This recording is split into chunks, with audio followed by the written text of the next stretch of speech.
ಕಾರ್ಕಳ ತಾಲೂಕಿನ ಬೈಲೂರು ಮಾಣೆ ಕುಮೇರಿ ಕೌಡೂರು ಗ್ರಾಮದಲ್ಲಿ ಹೊಸ ಬೆಳಕು ಸೇವಾ ಟ್ರಸ್ಟ್ ಹೊಸ ಬೆಳಕು ಆಶ್ರಮದ ನೂತನ ಕಟ್ಟಡ ಲೋಕಾರ್ಪಣೆ ಮೇ 6 ಸೋಮವಾರದಂದು ಬೆಳಗ್ಗೆ 10 ಗಂಟೆಗೆ ಉದ್ಘಾಟನೆ ನೆರವೇರಿತು. ವಿಕ್ರಮ್ ಹೆಗ್ಡೆ, ಬಿ ಭೋಜ್, ನಾರಾಯಣ ಪೂಜಾರಿ, ದಿವಾಕರ್ ಶೆಟ್ಟಿ ಕುಡವೂರು, ಕಮಲಾಕ್ಷ ಕಾಮತ್ ಕಾರ್ಕಳ, ವಿಜೇಂದ್ರ ಕಿಣಿ, ವಿನಯ ಚಂದ್ರ ತನುಲ ತರುಣ ಫೌಂಡರ್ ಹೊಸ ಬೆಳಕು ಆಶ್ರಮದವರು ಕಾರ್ಯಕ್ರಮದಲ್ಲಿ ಭಾಗವಹಿಸಿದರು.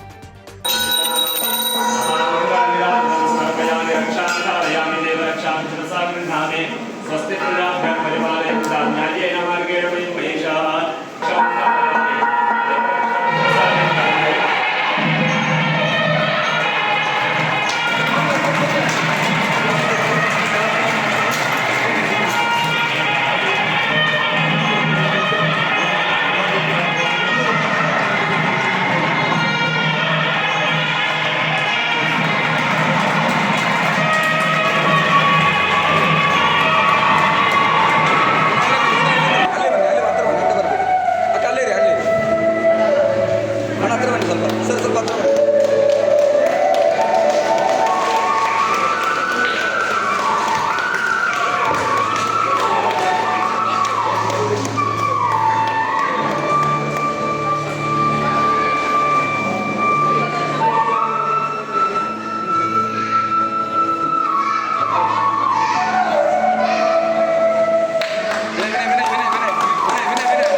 गुरुदेवो महेश्वर गुरु साक्षात् परब्रह्म तस्मै ಶ್ರೀ ಗುರವೇ ನಮಃ. ಬಂಧು ಭಗಿನಿಯರೇ, ಪ್ರೀತಿಯ ಸ್ನೇಹಿತರೆ, ಇವತ್ತು ಬಹಳ ದೊಡ್ಡ ದಿನ, ಸುಂದರವಾದ ದಿನ, ಪರ್ವ ದಿನ, ಶುಭ ದಿನ, ಹೊಸ ಬೆಳಕಿನ ಲೋಕಾರ್ಪಣೆ. ಎಷ್ಟು ಸಂತೋಷವಾಗಿದೆ ಈ ಬಿಲ್ಡಿಂಗನ್ನು ನೋಡುವ.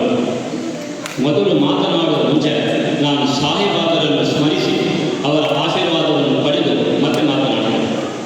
ಶಾಂತ ಚಿಂತನೆ, ಮಹಾಪ್ರಾರ್ಥನೆ, ಸಾಹಿನಾಥ ದಯಾಳನ, ದಯಾ ಸಿಂಧು ಕರುಣಾ ಸಾಗರ ನೇಯಂತು ಶಾಶ್ವತ, ಜಾತಿ ಗೋತ್ರ ಅತೀತ ಸಿದ್ಧನೆ ಯೋಗಿನಾಥನೆ ಪಾವನ, ಪಾಯಿ ಪಾಹಿ ಸಂತರಸನೆ ಸಾಹಿನಾಥನೆ ವಂದನ, ಜ್ಞಾನ ಸೂರ್ಯನೆ ಜ್ಞಾನ